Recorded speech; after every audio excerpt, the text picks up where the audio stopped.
What's going on? Splatterhead, Groby, What's happening? InebriNation, and we have made our way to Brooklyn.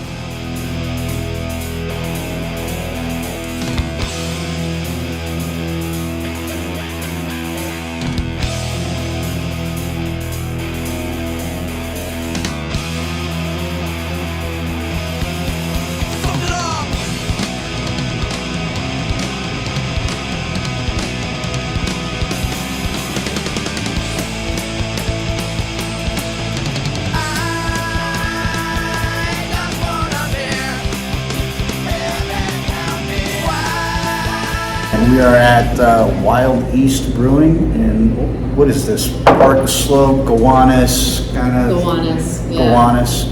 They're not, I haven't asked, but I know the answer is the water is not from the Gowanus, so. We have a lot of jokes about that. The answer is no. Yeah, and the answer is no. Yeah. So, And that's a good thing.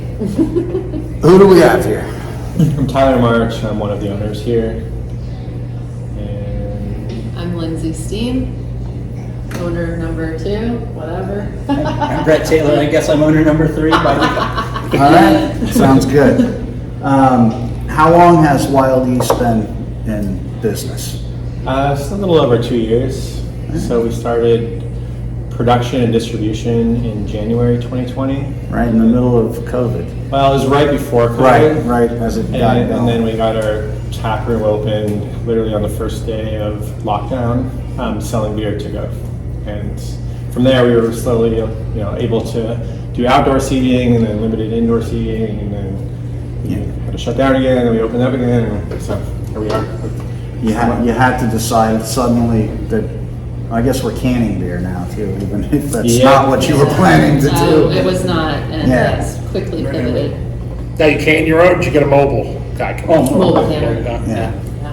All right. Yeah, that works. A lot of brewery. I mean, it's probably a way more cost-effective way to do things, especially when you're starting out. Yeah, you know? there was advantages and disadvantages, but Yeah. like given how we started out, also funding was an issue.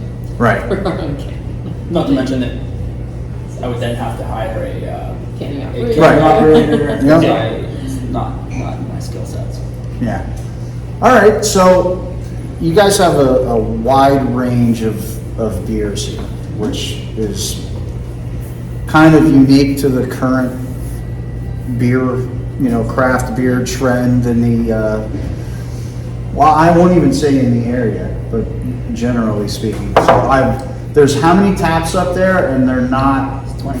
They're not 18 varieties of New England IPAs, Thank God, no. which is right, and that's great because I like New England IPAs. I don't want to drink them all the time, constantly, and that's all I can have because I like to have a bit wider range of palate there. But what would you guys say is your Flagship. Your flagship, or even your real, this is what we want to be known for. This is. I mean, I think you kind of said it already, is that we offer variety. And that was one thing that we always wanted to stay committed to when we opened, was not having a menu that was heavy with high ABV stouts and IPAs. And none of it. We wanted to have a variety that could hit almost every palate out there. You're always going to have people that just don't like beer. Or that are gluten-free. Right. But then, So on that note, yes. did you just brew salsa? No. Okay. Sorry. Okay. No, you can swear. Yeah. No, that was never going to Well, be. yeah, we always hear Yeah, but everybody did a seltzer for people that don't like beer. Right. Yeah. and we farmhouse ales. Our Belgian-inspired beer was always something that was at the forefront of our mind and our business plan. Lagers have kind of come Yeah, the bells. big. Yeah, lagers are paying our bills. IPAs Nice. are not paying our bills right now. That's good to Which hear. is awesome. Yeah. And we I'm a lager guy, so yeah, that's we've good brought to in hear. English ales, and they're doing great. I feel we see the palate shifting back to flavored beer, if you want to say. Right. Yeah. And I feel like it's harder to kind of fake that kind of beer. Like it really shows the skill set behind a brewery. especially when we're talking lagers and all that. And I think that's really what we're trying to be known for is high quality, cut corners.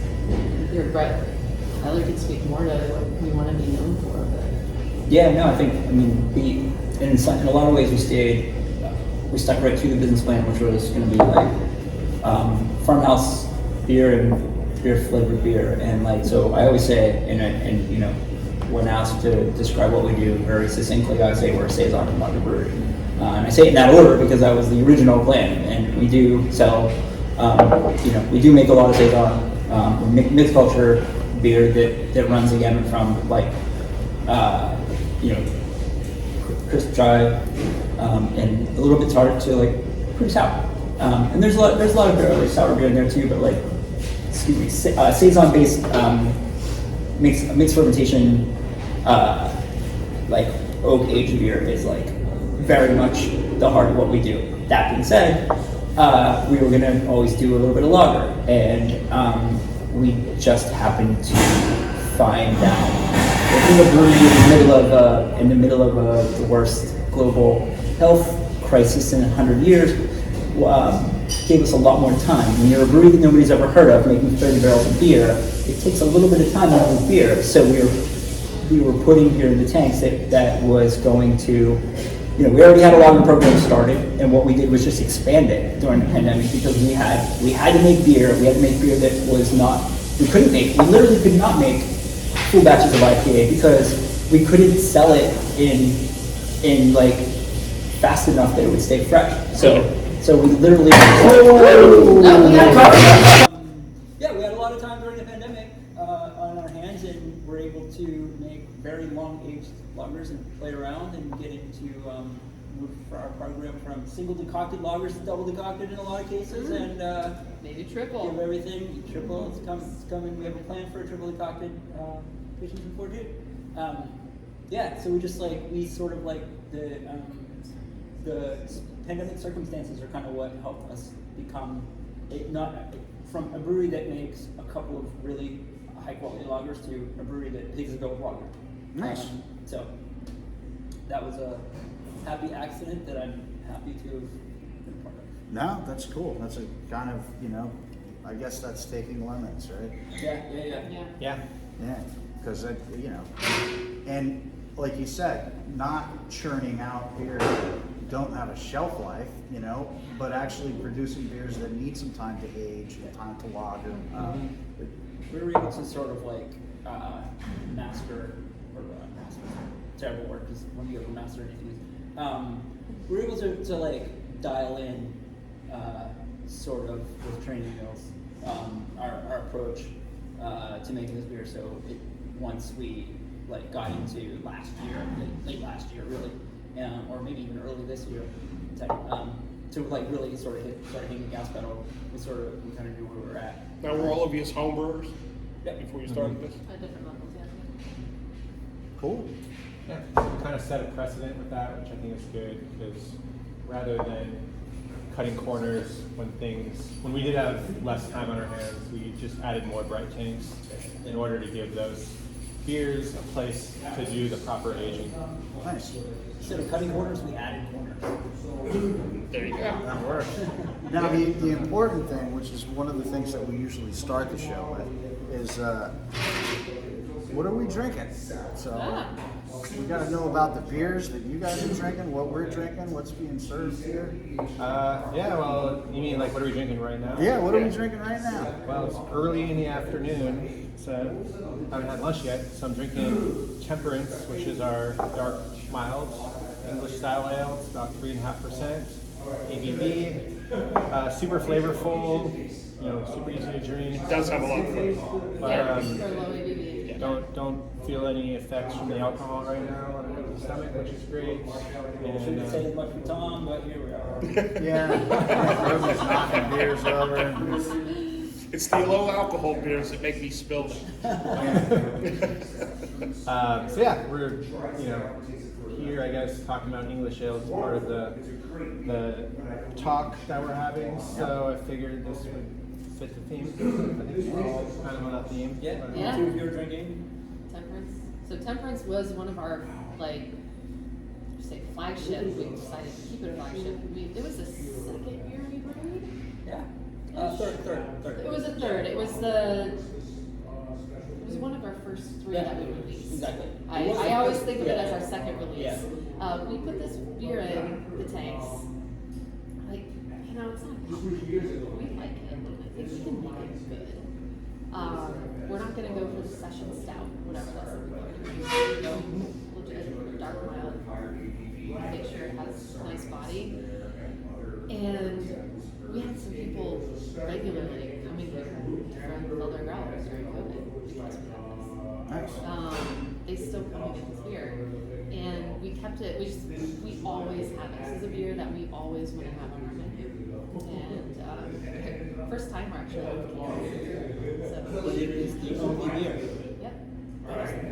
Never disappeared from our shop. Yep. So, Yeah, and it just keeps flowing. People love it. During COVID, we did get a lot of compliments and commentary around our variety, but also our low ABV. Yeah. Where there's a lot of talk right now about higher ABV beers becoming popular. Who knows if this is a trend that would have taken on itself, or if COVID triggered it? Because what we were seeing is that people working from home during COVID, they're day drinking.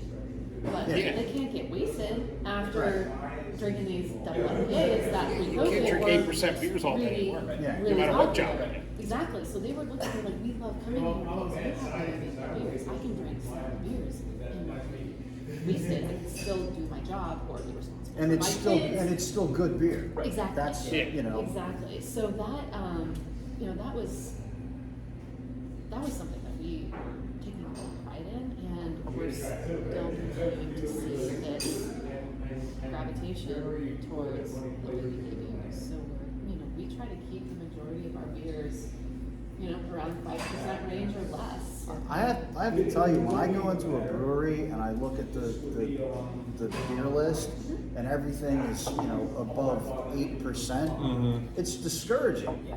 Like I can't sit in here and I can't even have a flight of this stuff. It's a lot of parts of the country people have to drive. yeah. Yeah. We're in a high for job area. I would say 5% of our customers drive. Right. That's probably around 3 now. And yet, like, that's not what this is quite about, but like, I just don't understand particularly the driver why everybody, like, every beer is like IPA, because you're basically saying, like, okay, cool, we want you done in my tap. Yeah. Take some 4-packs with you. We're like, come stay, hang out, like, drink this all day long. You can drink all the beers because Yeah. we've got 3 that are bigger beers that are above 9%, But that's not the standard, Right. which is No, and they're also true to style. I mean, they're true to style beers. We're working through a barley wine. Yeah. The other one's not really true to style, but it was. Is the quad, which was that was Belgian quad, yeah. we just made a straight up Belgian quad, dark strong milk, and then but then we took part of the batch and barely released it with the 10 white season cherries. That's a different beer type, but it's like a very Russian beer. Still. It wasn't pastry style. right. You didn't throw Skittles in it or anything. Yeah. So what I have a nitro ESB. Yeah. And what is exactly. this one called? Moderates. Moderates. So we have what we call kind of the trifecta of our English ales. So we have Temperance, Moderates, and Some other ones playing for in there too. It's the nomenclature will always fall into that scale. Yeah. I don't know what comes after belligerents. Armageddon or something, but InebriNation. InebriNation. Well, we got in trouble. inebriants.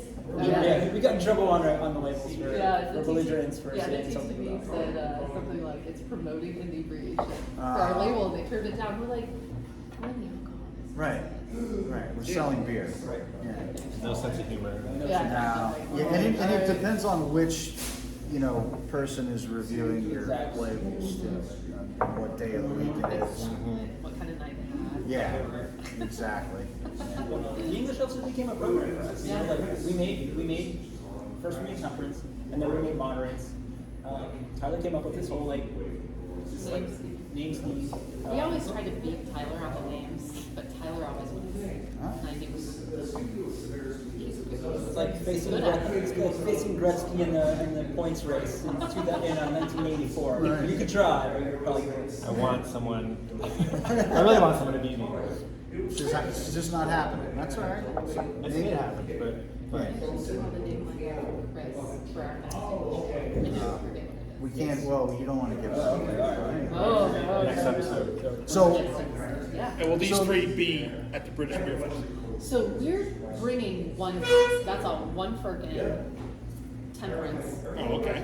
which is gonna be.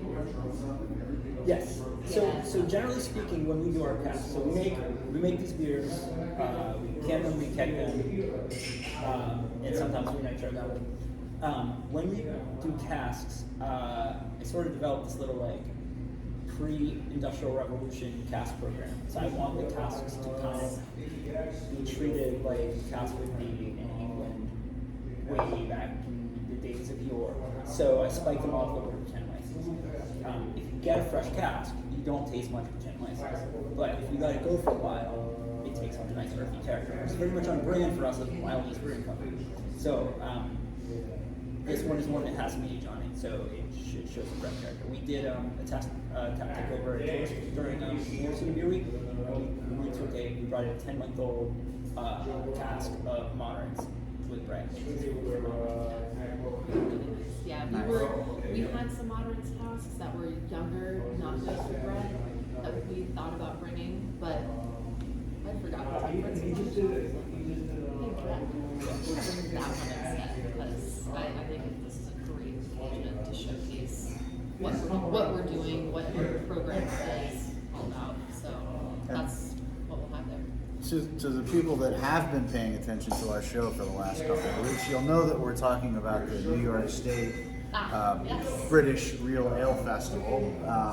So it's a great, cask conditioned real ale beer festival, which I'm really looking forward to. I told Bradley that the last time I was at a cask ale festival was 1995 in London. No way, that's awesome. Like, That is so cool. Yeah, and he's like, wow. I go, yeah, I know, I'm aging myself, but yeah, 1995 in London at what's the Wimbledon? Oh, the tennis, yeah. Yeah, Wow. yeah. So there's like it was at the convention center attached to Wimbledon. They've since moved on, but it was run by Camera, which is the campaign for real ales in England, and it was amazing. The only downside for me was that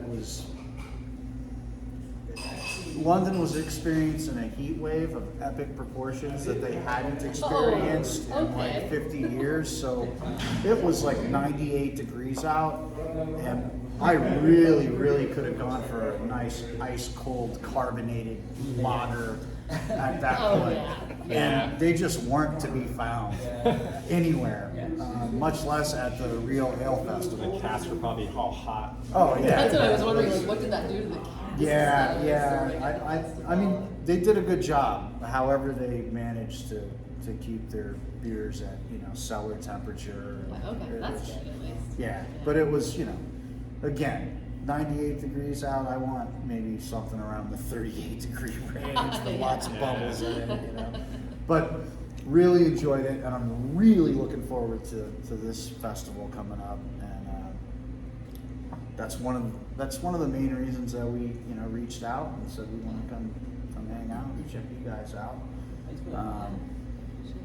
And I think we'll take a quick little break, and I want to try one of those lagers. Yeah. And because before we go on break, I've said it on however many shows. We've done a lot of these, but when I go into a brewery, if there's a Pilsner or a lager on tap, that's where I'm going. That's where I go first. Because if you didn't nail that, Yeah. then I don't. Because when you're throwing lactose and Chocolate vanilla cakes. and chocolate cake in your beer, Funyuns. You could take a beer that sucks and you dump, a bunch of lactose into it and brownies and whatever. It's still gonna suck, but you're hiding. You're hiding your skill. Yes. You can hide so much in there, and if you can't hide anything in a nice crisp lager, and you just can't. There's no room for you to run away. There's no room for you to hide. It's a real clear. At least the way I describe it, it's a real clear indication to me that you made a couple of beers that your family liked when you were home brewing, and somebody in the family had some money, and you said, I'm opening a brewery now, and I want to see everybody in the industry succeed. I just don't know that everybody should be in the industry. If that's a polite I can way. go very long with you on this one. I had a long discussion with my husband about that. Like, I like the beers I make at home, but I'm not a commercial brewer.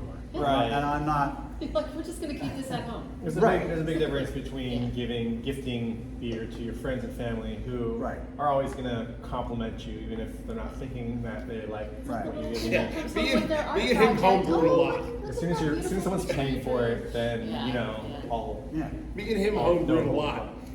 And we'd give out beers and they're like, oh, this is great. And we're like, every beer's not great, man. Yeah. Some of these have to suck. They love the price, and they love the keep from their buddies. Yeah. That's what it comes down to. Right. And That's why when I was a home brewer, I immediately started going to homebrew clubs because giving this to my girlfriend or friends, they would always just look for what's good about it and tell you that. I'm like, no, I want real feedback. I want someone to tear this beer apart and tell me how I can make it better. Yeah. That's why you competition, Yeah, exactly. And I think that's a great thing for home brewers out there. You know what?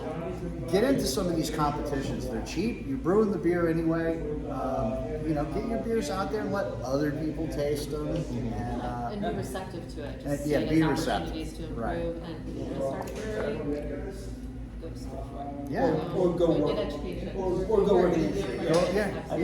I did 250 batches of homebrew before while going to brewing school and before I quit my job to work in the industry for 6 years before. More opening brews. They're you got to do the You don't want to legwork. be trying to dial in your beer and scaling up Yeah. when you're actually opening and trying to be a profitable business. And hey, there are some breweries out there that have done it and done it well, and they're few and far between. Yeah. It takes a particular type of home brewer, and I'm definitely not that kind of home brewer to just go straight from 5 or 10 gallons to 10 or 20 barrels. It can be done, but it takes a particular type of home brewer who is very fastidious and meticulous about certain things. I'm a little more of an artsy brewer, so needing the industry experience, was definitely. Well, on that note, we'll take that break, and we'll come back, and we will talk about another festival that Wild East and InebriNation will be attending. Yeah. Here I am, outside. It's the weekend. I'm old. I enjoy smoking and drinking in my backyard. I don't even have to say anything. $3.99. Quality lager. 10 alcohols. It's amazing. Tastes like ice. Does the job. Yes. Hey, we're back. And through the magic of editing, if I don't put some kind of clip in between there, then you won't even know we left. But We've got different glasses. we've got different glasses. That's true. All right, so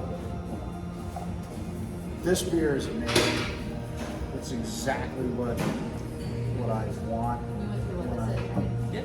Well, we're gonna go through it now officially, but yeah, you know what? Before I did too far into it, let's talk about what we're drinking. Whoever wants to go. Sure.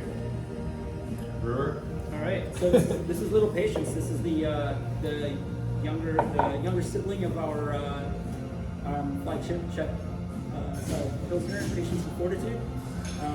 It's Patience is a 12 Plato Czech Pilsner, and this is a 10 Plato Czech Pilsner. So it checks in, that one checks in around 5%, this one checks in just under 4.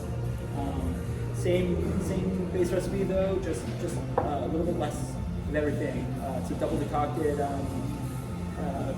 Pilsner that uses Bohemian Pilsner malt and sauce hops, and our house Czech Pale strain, Czech lager strain, and lots of time. It's clean, it's crisp, it's earthy, it's everything. It's This everything is you the type want. of beer Groby likes to drink. Yeah, it's everything you want. It's everything you want when you're drinking a pilsner. And again, I mean, you can't hide anything. You can't. No. This is a good quality beer that I would gladly drink every day. So you're telling me I should make some to everyone else? Oh. Well, that would be nice. Sure. Along the lines of little patience, we also decided to, for our canning of it, put it into 12 ounces. You know what? I love that. I miss 12 ounce cans. Oh, it's 12 ounce? 6-pack. 12 ounce? 12 ounce 6-pack Yep. of lager, Yep. of Pilsner. That's what, you know, it reminds you when you're a kid and you're stealing dad's beer, you know, the grown-ups are having a barbecue and you're getting into the that's what lager should come in to me. I Come in a also 6-pack. I also make a practical. There's definitely an aesthetic reason for doing it, but there's also, I feel like, a practical reason. A beer like this, well, I would argue that our lighter end lager here can handle warming up in your hand better than maybe a lot of them can. But this is a beer that, like, you don't want it to get too warm. So 12 ounces is a good amount. You're gonna drink this out in the sunshine. It's gonna be in your hand. Right. It's gonna warm up quickly. So just drink less of it, and then go get another one. Yeah. Drink again. You know, it's just to me, it's just a better way to drink a beer. I miss the days of 6-packs and 12 ounce everything. You know, I got really angry when the 4-pack 16 ounce cans came out. I was like, I still don't understand it. But- I cannot tell you why. no, I don't, especially when it's a 9% beer. And, you know, I got 4 16 ounce cans. Like, my problem is I will drink them. Well, You know, yeah. it's Saturday night. I'm going to drink 4 beers, not thinking that there's 16 ounces and 9%. This is the argument I make in favor of the 750 milliliter bottle as well. People have no problems buying a 4-pack of an 8% beer, and they'll accidentally drink all 4. But I can't get a 750. That's too much beer to drink. That's a size of wine bottle. Well, guess what? You just drank 2 of them Right. when you drink that 4-pack. So, Yeah. like, Yeah. No. Perception. But again, Exactly. it's like lager in a 6-pack. I like my saison in a 750. yeah, I mean, exactly. it's No, just, exactly. The proper container for the beer needs all the different stuff. Right. You need that heavy bottle for that proper carbonation on that saison. Yeah, you don't want a bottle of IPA. Right. Yeah. Exactly. Right. Unless it's made Right. brewing company That's for what I was gonna say. Russian River, like, Yeah. forget about it. Nobody wants a can of Chimay, right? Like, it's not. Yeah, no. Saison DuPont comes in cans now, though. So. Yeah. Well, I mean, it's just. Where do you draw the line with cans versus bottles? And we had this discussion about Actively having a discussion. Yeah. talking about we move towards cans for some of the beers that we're right I mean, now. when I started, you know, enjoying craft beer. I mean, it was at the time everything was still called micro beer, but in like 1993, 94, I lived in Seattle. It was a great spot for beer Music too. and music, yeah, and like nobody, like, I mean, the first sign for like you're drinking craft beer was that it was in an aluminum can, Yeah. right? Everything was bottled, Yeah. like, and that was just Yeah. like, and now like nobody wants to. Oh, I don't want bottled beer. Yeah. I want canned beer. It's Yeah. like, it's weird how how it everything's flipped, yeah. changed, Yeah. you know? And I mean, I guess there's reasons behind it for different beers. I mean, cans are good for some things, but again, if I'm gonna drink like a lambic or something, I'm not pouring it out of a 16-ounce can, you know? It's- Yeah. So we did talk a little bit about the festival coming up. I didn't mention the host, Seneca Lake Brewing Company, but we talked a little bit about that, March 14th, and then May 14th. May 14th, that's right.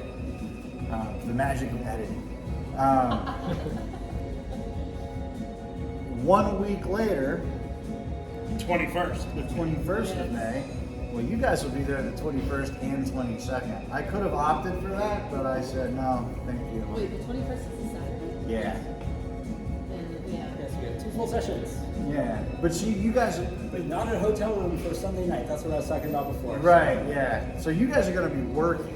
Oh, yeah. Yes. We, on the other hand, are going to be walking around drinking. Somebody told me, or told him last Sunday, that you couldn't possibly hit every brewery at Tap New York. They're like, watch me. It's, We did it Atlantic City. I mean, there's a few that you skip, you Every know? brewery or every beer? Right. That's That's a different thing, right? Yeah. I'm not going to have every beer at every Right. brewery. Yeah. Well, Yeah, some 'cause there's breweries some I that I might. would. Some breweries I might. I'm selective. Look, 75 breweries a day. That's what that is. And some breweries, 2 days, some you got this. breweries I'm skipping Sure. because I don't need to go to, you know, the big, you know, because they Yeah. always have like the big Yeah. guys there. We don't need our little cup of Guinness. No, I need to try, but I need to try all Maybe the. you do. Yeah. I need to try all the local. If it's really hot though, man, I'll go for a PBR. I'm Sure, sorry. I will. Wait, are they there? I don't think so. They've been at a couple of festivals that we've done, and that's like the one cheap, like run-of-the-mill beer that I'll put that up against Budweiser or any of that other stuff. Like, It'd be nice if they did a few different like one-off or like small batch kind of things. well, we used to get the. They do a Bach. Oh, do they? Yeah, but I think that's only like upper Midwest, they say. I go to the tap room for that. They did have the. They had the PBR Black, Yeah. which we could only find at one liquor store in the Yeah. middle of nowhere, but it was like a. What was it, 6.5% or something? Yeah, And it 6.5, was in a 7%. black Oh wow. box. So, Yeah. anyway, enough talking about PBR. We were just discussing what we're bringing to Tap New York, and I'm we'll check. Pretty sure we're gonna have this. This would be a great Yeah, I thought it would be beer. a great festival beer, low ABV. I was like, people are just gonna want to drink this because This is a Yeah. great I see festival. it. I thought you were talking about straight to we're bringing my Bach, I know. And, We are gonna bring in my box. And the food race is on, or race is on Concord. And then you're gonna have to turn people, you know, break people's hearts when they come up and be like, what IPA you got? But I mean, we never bring an IPA. We haven't taken an I, IPA I wouldn't either. since 2020. I wouldn't either. Actually, no, that's not true. We do take West Coast. Okay. They want an IPA, we can just go. Right. Just, Yeah. Or like just play like the pin and tail and donkey thing. Blindfold them, spin them around, and just push them in a direction. And Yeah. they do an And, IPA. and listen, nobody at this table has anything against IPAs. I like IPAs. Absolutely not. But enough already. Sometimes. Enough. There's other beers out there. You know? I think beer should- Refer to our IPA naming scale for how we feel about them. I don't know. I mean, you know, they're a little bit of, they kind of fall in the category of, oh shit, we're making another IPA.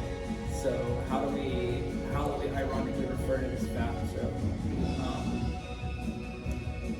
the current one took a minute to come up with a name. You came up with it. Surprise. Yeah. Yeah.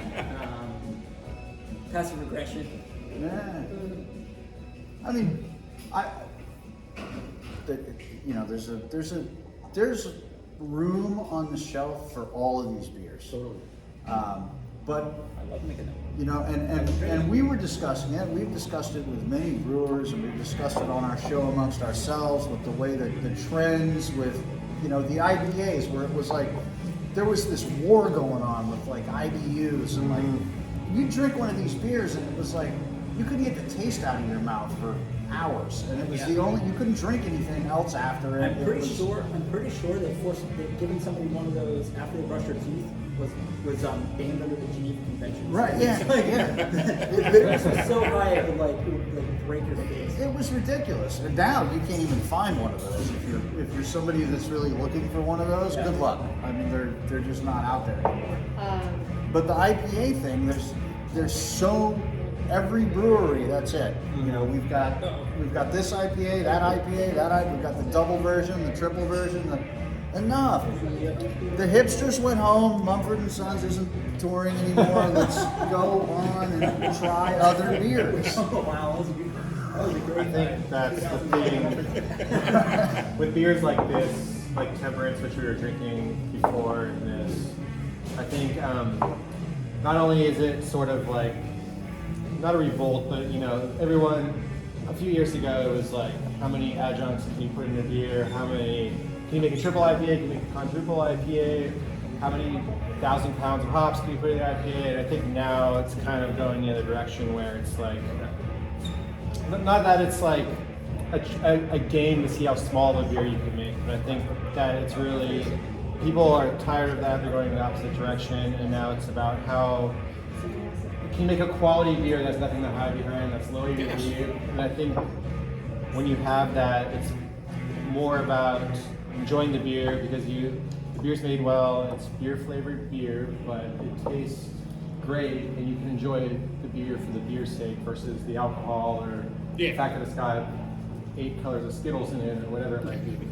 Right. And that's nice because it's like back to the purity of the craft and the product. Sure. And it's like, you know, you can go to Pizza Hut and you can get a stuffed crust pizza with 12 different types of meat on it and all that stuff, and like that's fun. It's fine for some people, but there's something you said about a really, really well-made margarita slice, you know, with the best sauce and fresh mozzarella cheese, and like that's, to me, that's never gonna go away. You know, gimmicks come and go, but everything kind of gravitates back towards the classic and you know, perfecting the base level of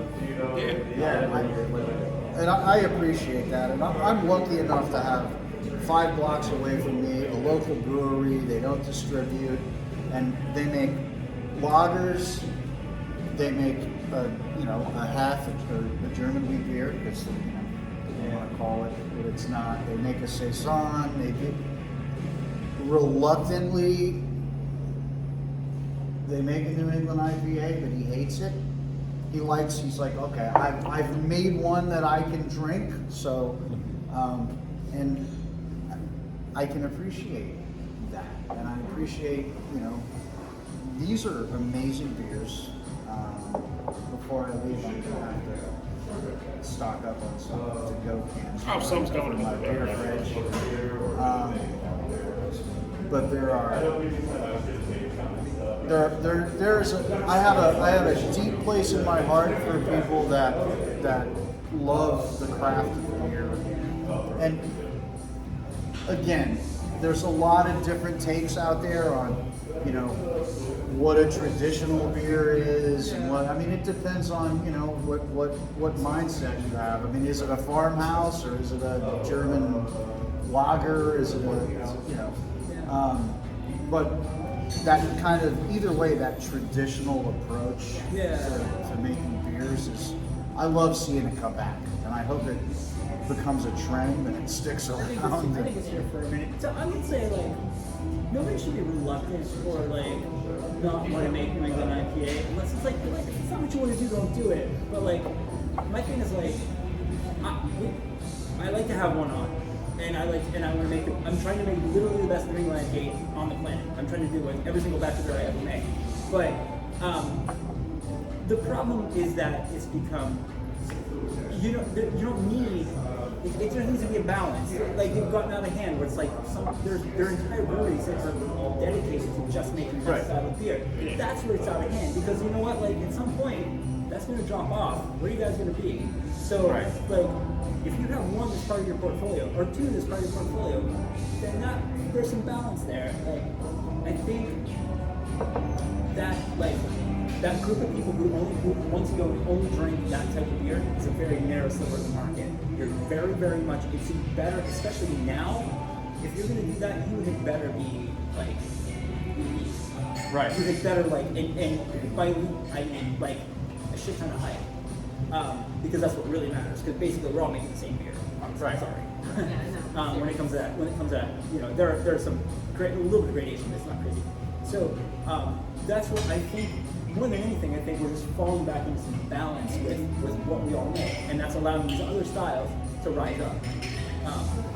So I don't know, just I one hope of the. that, I hope that theory is true.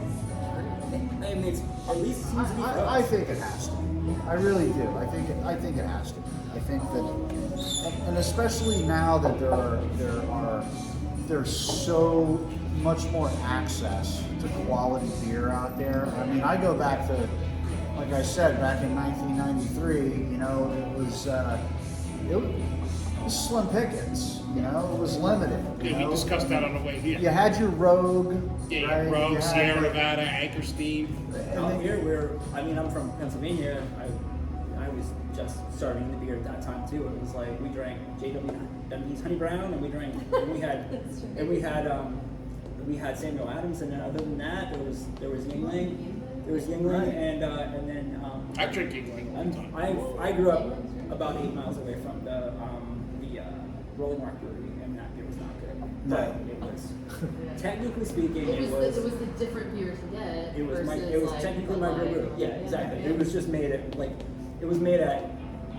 to imitate macro brew, but it was not as good as Right. a Budweiser, of course, because of a notable flaw. Yeah. There was a whole wave, this is not really a tangent, but there was a whole wave of craft breweries or microbreweries in the 90s. I don't know if you guys remember. I mean, I guess we're all dating ourselves. There was like Pete's Wicked Ale, Yeah. Oh, Right. yeah. Red Dog, Yeah. Red Dog. I Red think Dog. Yeah, they're all making these amber ales, Yeah. and that was around the time I got into craft beer too. But luckily, I grew up in California, and Sierra Nevada was like, you know, in every 7-Eleven Right. in my area. But I remember there was that wave. Yeah. It was like kind of like the first. I don't know if that was the first or second wave of like, you know, modern craft beer. But there were all these breweries, and then they kind of just disappeared. But they're all making like a red ale or amber ale. Yeah.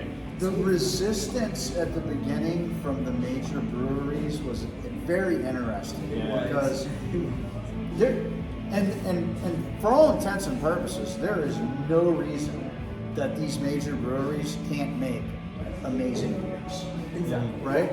Yeah. They don't even need to go out and buy everybody out. I mean, No. they could easily Yep. make amazing beers. Right. But for what, and I think it's the market that people have no interest in it when they try. Because I remember like Michelob kind of started dabbling and he did like a couple of box and they did,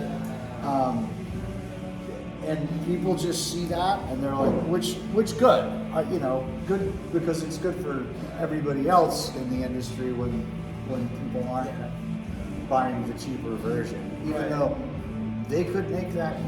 I mean, they could make great beers for very cheap. Exactly, because of their economy of scale. Right. I mean, look, they were very successful. Of course, they're very successful with Blue Moon, and that, you know, that's a very big departure from actual course. And I'll be honest, a lot of my like sort of course drinking family, I've seen them all standing around drinking Blue Moons. So they nailed that. And how many people do we get coming here asking, something Right. like Blue Moon? Yeah. Well, and that- It set like a different type of standard for a like Yeah. It does, and that's kind of where I was going. It was like with beers, hopefully trending back to a broader range of, you know, traditional beers, but you know,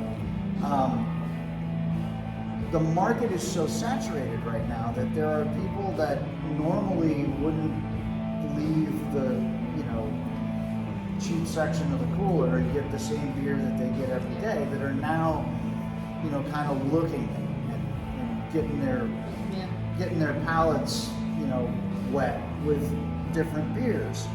And if it's all like crazy IBU, IPAs, and crap with Skittles in it, it's going to turn them away. When you get back to a really quality Pilsner, then they're going to, I'm not drinking that anymore. I'm drinking this now because it's the same kind of flavor profile style that I'm used to, but it magically doesn't taste like seltzer. You know, it tastes like beer. We also get these same people that are like, oh, I went to Europe and the beer just tasted better. It was different. Right. And I think like that's And then we're not getting over here, but as craft breweries are coming into the scene, kind of recreating that. And we're back to where we were before Prohibition, right? Where there is more beers. There's still antiquated laws out But there are more beer styles, and I would say, you know, Europe is now following the trends that American brewers are Yes, setting. absolutely. There are so many beer styles out in this country that are just like our food styles. They're regional.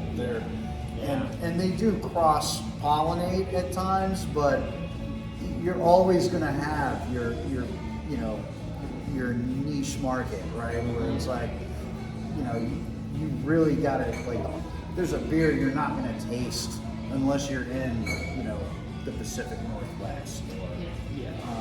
And there's so many beers. I think that very phenomenon is kind of just a microcosm of the United States in of itself. Like, we are this like quote unquote melting pot, like all these different cultures come together, and then we sort of like evolve and become our own thing, and then we export it back. We see it in entertainment all the time, like how much like the give and take of music, rock and roll between the United States and the UK was huge, and like same thing with like beer. Like now you can get a hazy IPA in pretty much any European country. It's like made right there, very much based on us taking the concept of the IPA from England, evolving into our own thing, and then they reappropriate it, and just like and the same thing's happening now. Like what happens with I just want to see where this goes with like lager, and even mixed fermentation beer. They're gonna we are making our interpretation of continental lagers, and then are also I don't know what's going to happen going forward, but like, or how this is going to evolve. But like, are European craft brewers going to start making like, those types of beers if they're not already? I don't know where they're at. Quite especially on the continent. And the saison over there is pretty much like a clean dry beer, and here most saisons have some sort of mixed culture nowadays. Right. And so they're going to start making mixed culture saison all the time over there. I don't know, but we've definitely seen it with IPA. But you can almost guarantee that you're going to see it more over there. Yeah, exactly. Like somebody's going to do it. Exactly. As where no one was doing it at a certain point. Right, exactly. Nobody was doing New England IPAs.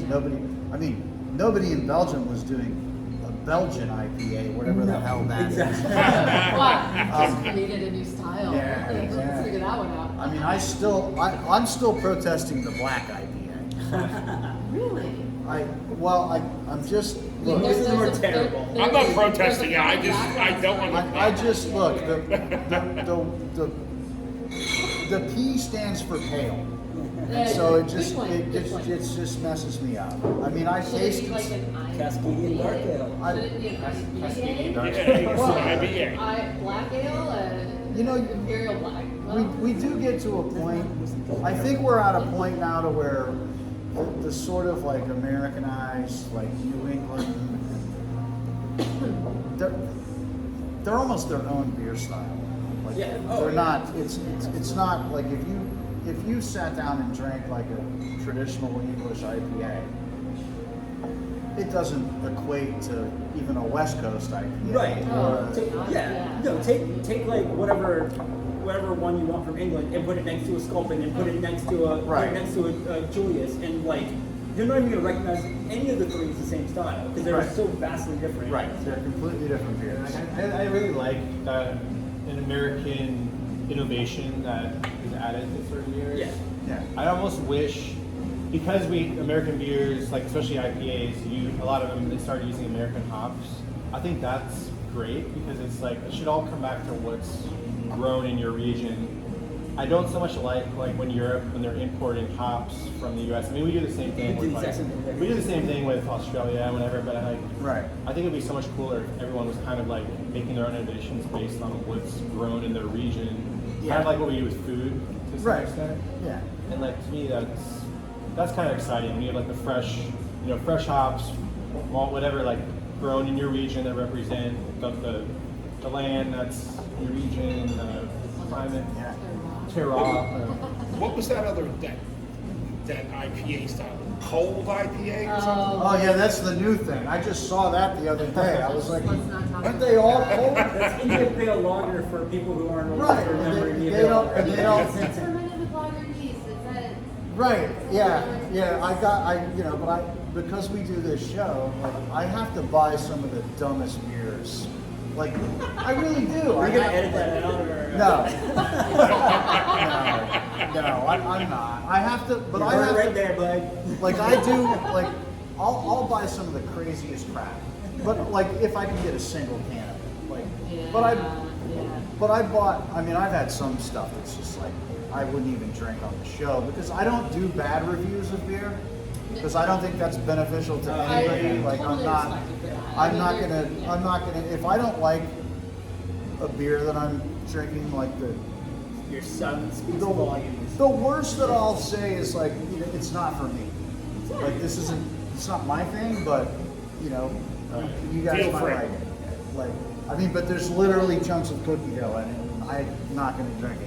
But, like, this isn't even a It's beer. more like, This is, this is what made me excited like, this week. you this know? isn't even a beer. This is a fruit smoothie. I don't think there's any malt in here. I think it's just, but so a lot of those, like, if they're, I just won't put it on the show because I don't want to, it doesn't help anybody to like badmouth somebody out there. Especially when they may be putting out really good beers too, and they're doing this because. Some of these breweries do things they don't want to do, or Absolutely. but they're also making Yeah. great beer out there, Yeah. And I can't And judge. it's like what market are they appealing to? Where are they Right, stuck at? exactly, Where exactly. They I don't know That happens a lot in music where artists they'll do some sort of crossover hit, Right. and then they'll develop this whole new base of fans that think they're this style of music, and then they buy the album and they're like, wait, this isn't what I signed up for. Right.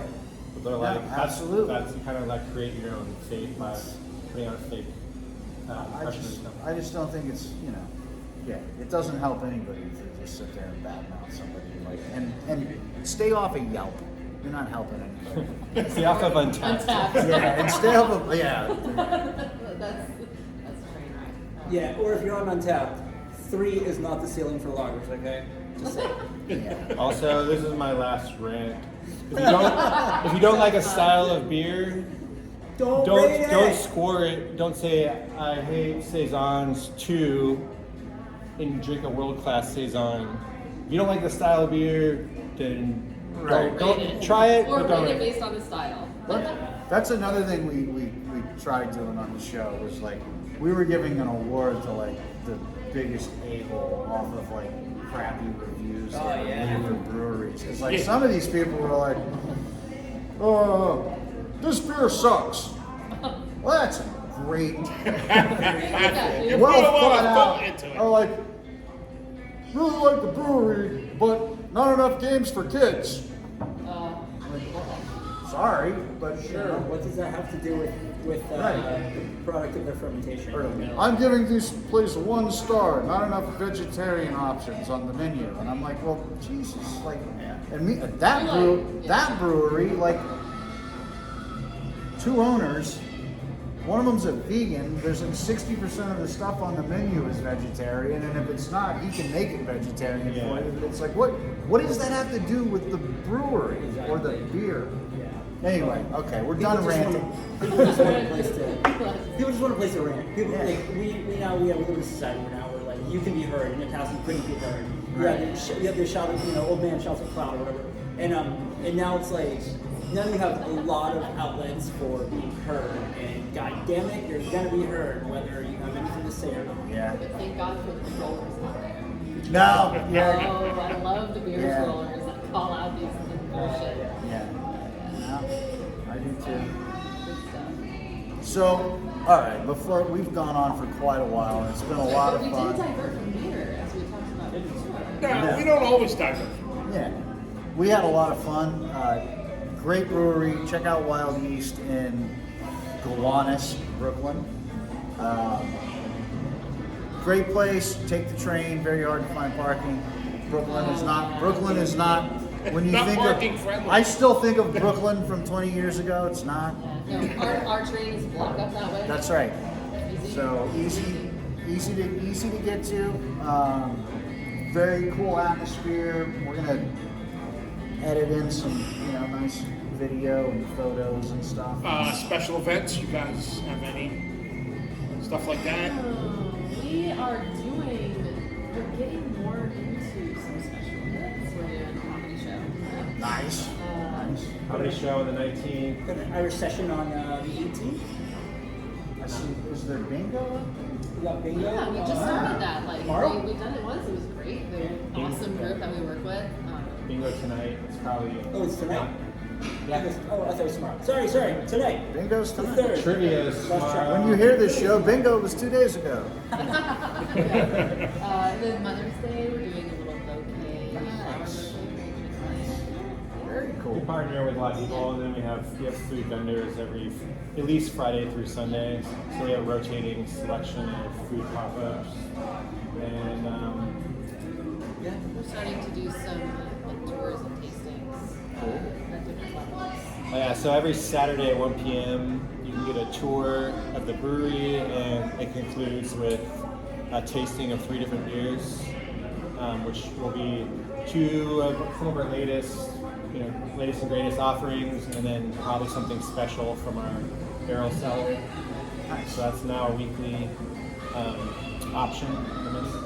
There might be a special, very intimate session with owners at some point. I piloted one and it was a success. We're a little bit more inside on the brewery. Yeah, Some no. tank tastings and Yeah, when it's back in the barrel cellar. Also on any random Saturday, you might just roll through and see me back there in a very unintimate, blasting out Bad Religion and Minor Threat and There doing you cellar go. work. So here we are. That's where we are. I'll be there. I'll just go. and just announced the Circle Jerks tour is back on. It is All back the on. dates are back Nice. for July. So. You gotta do that. You'll see Groby and I will be in Stroudsburg, In Sherman Pennsylvania. Theater, yes, and they didn't change the lineup That's either. close. So Yeah. very cool.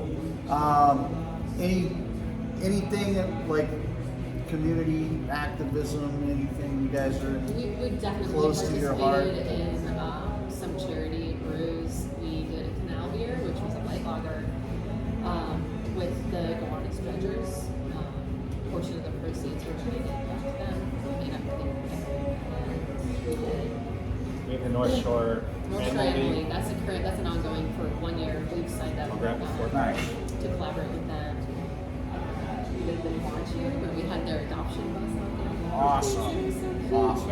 But, Yeah, I'm a short dog, so it's We're- very close to my heart. Yeah, we're very everybody here, everybody that's part of the InebriNation family is very animals. This is it. Dogs.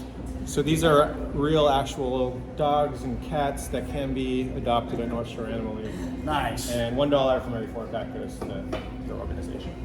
Nice. Now, before we go, where can people get your beers? Yeah, your distribution area. Or, I mean, you don't have to name everybody. Yeah, Any- we're so we're all over the 5 boroughs. We're limited in New Jersey, but we do distribute in New Jersey. If you want to carry us in New Jersey, call us. We got Janine. We got. Yeah. We're in Buffalo and hopefully soon to be Rochester and starting to get into the capital region. So working on getting out to New York. Westchester. Also, Westchester. Yeah, Hudson Valley is a area. If Yeah, you're yeah, in yeah. Westchester, Orange. Yeah. We're in, Woods of we're in Orange Westchester. County. We're all the Chicos. In fact, we have a collaboration here with the Chicos and Hackers next week. Cool. Also in Washington, D.C., and pretty Virginia. much all of Virginia. Yep. And we're about to get into the Philadelphia region Sweet. in the next Yeah. couple weeks. Right Catch on. us at We're growing. Log Jamming at the opening of Philly Beer Week. We'll be there We're with there. lots of like-minded breweries. Yeah. So we're a lot of places on the East Coast, and hopefully we'll keep growing responsibly. Right, yeah, don't go crazy. No. Yeah, absolutely. That's the way to do it. Well, we love the place. Yeah, Love the beers. great place, Only great had beers. 2, but I'll have another. And, We'll get you more. we had a great time. Check out Wild East and check out InebriNation. Also look for InebriNation and Wild East at the New York State British Real Ale Festival. It's a big one for me to get out. BRAF. And at TAP New York. And then I'm sure we'll cross paths in the future on other things.